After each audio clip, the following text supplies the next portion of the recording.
At ang mga kalingap, pambira yan kanina, pambira. Na-close up yung mukha ko. Ayan, oh. May bagyo dito sa Bicol. Ayan. Tapos may tower dito. Oh, may tower kami dito na ano. Ayun oh, may tower ng ano ba? Ano yun tayo? Ayun oh, may signal kami dyan oh. Ayun oh, kita nyo? Maunlad ng bayan namin oh. Ano ba yung pinagsabi ko kanina? Hirap na yata ulitin ang sinabi ko. Ha? May bagyo rito ngayon sa Bicol. Ah. Ah. Ito naman yung bahay ng ano ko, yung tito ko. Kung tawagin ko yan, Kuya Cardo kasi. Ayan, mamaya, pakita ko yung kalagayan namin dito. Ayan. Ayan. Ayun, yung lupa namin. Lupa namin, lupa namin to sa lolo ko pero amin na rin. Kumbaga sa ano, mana namin to eh. Ayan. Ayan. Mana namin lahat to sa lolo ko. Nakaisang titulo lang to, hindi pa hati-hati. Ayan, hindi pa natituluhan yan. Ayan. Tapos maalaga ng ano ko. Ito yung bahay na tinitirhan ko. Yan. Bahay yan ng tito ko. Tito, pero ang tawag ko kuya. Kasi, kuya na, kasanayan ko tawag sa kanya kasi,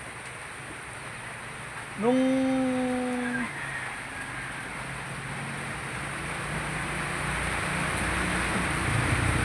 panahon kasi na ano,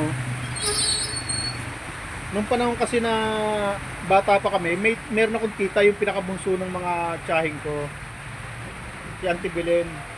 Halos ilang taon lang tanda sa akin nun eh. Narinig ko kasi ang tawag nila sa mga tito ko, tinatawag niya ng kuya. Kuya Tiko, Kuya Cardo, Kuya Ingo. Bata ako noon, lumalaki pa lang ako noon.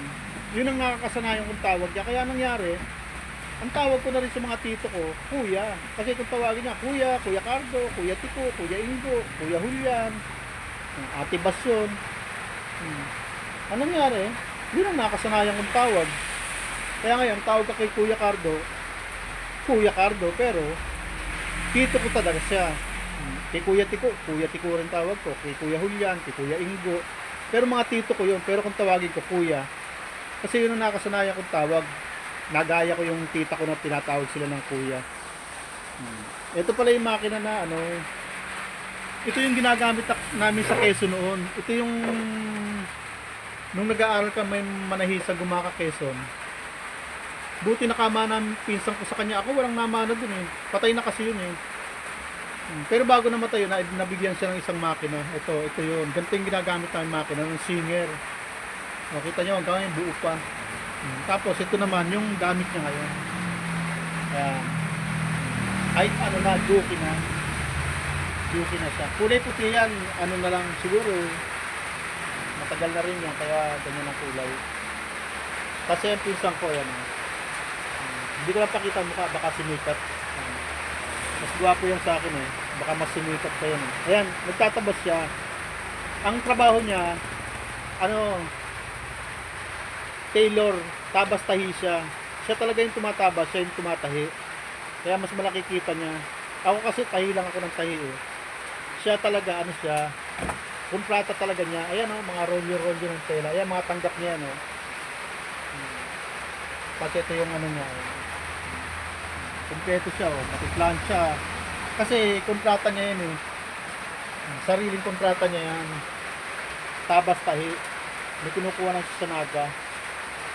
Kaya pag dumating ang panahon, kung maisipan ko manahi ulit, baka dito ako sa makina ng 2 pesos, nasa-sideline ako.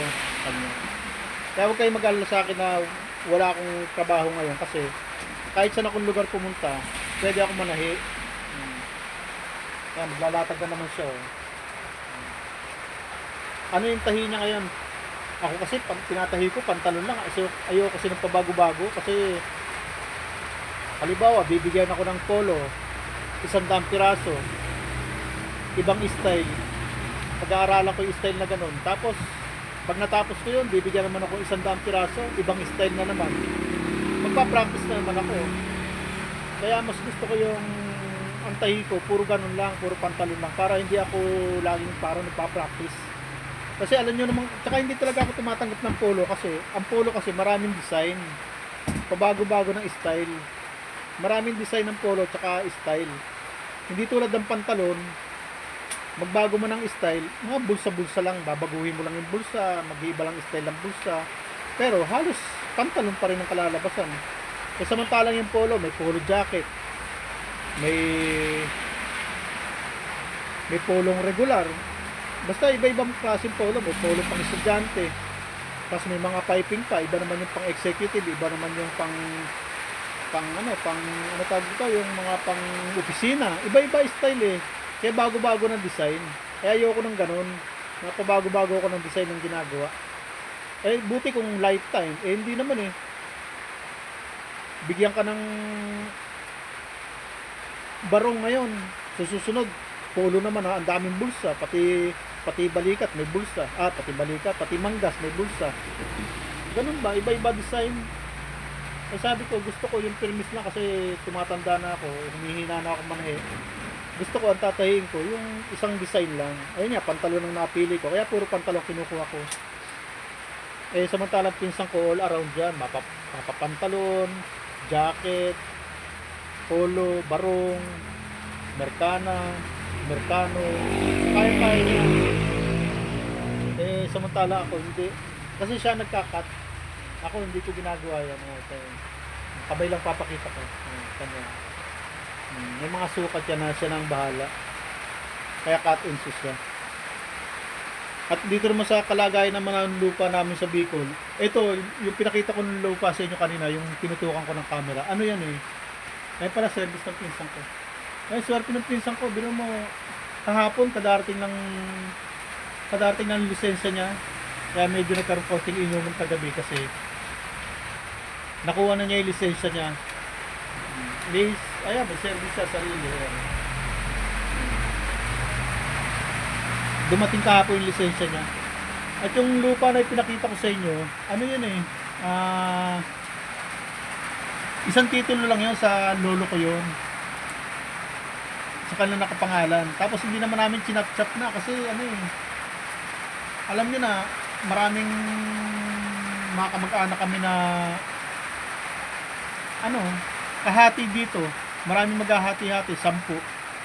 Eh, yung iba, hindi naman nag-aasikaso, hindi naman nag-interest kasi nga, may kanya-kanyang buhay na, may kanya-kanyang lugar na napuntahan. Umasenso sa kanya-kanyang lugar. Kaya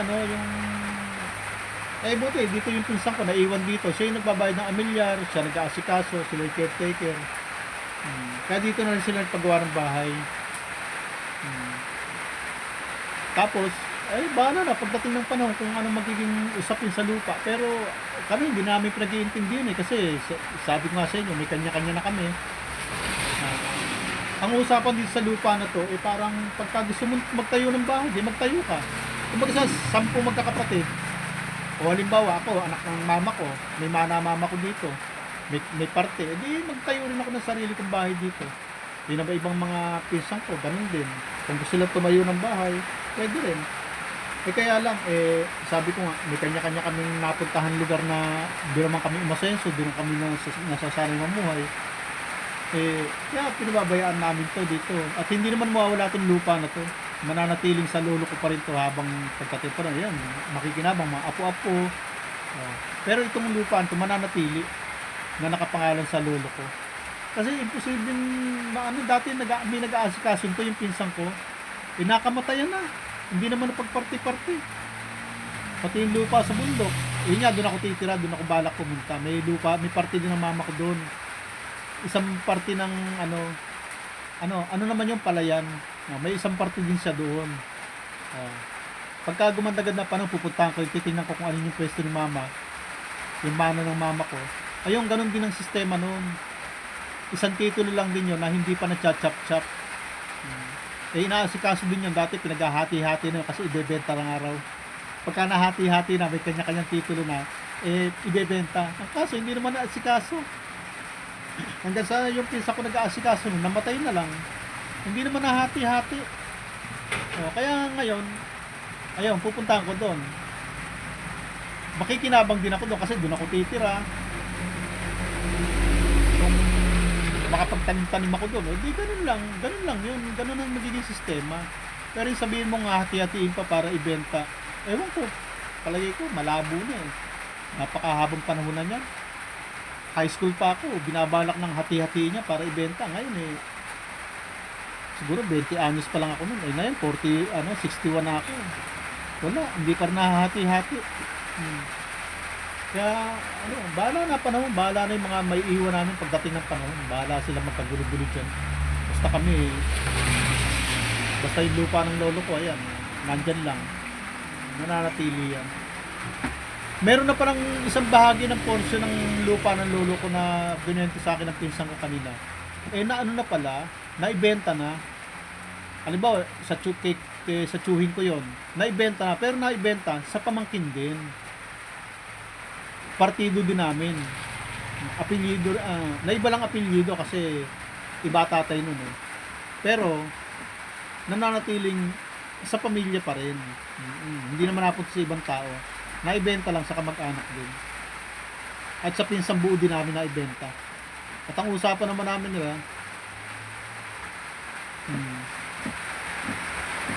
ang usapan naman nila kung magkaano, ibabalik din, ibalik lang yung pera, ganun. Eh, pero bahala na sila dun eh, kanila naman yun eh.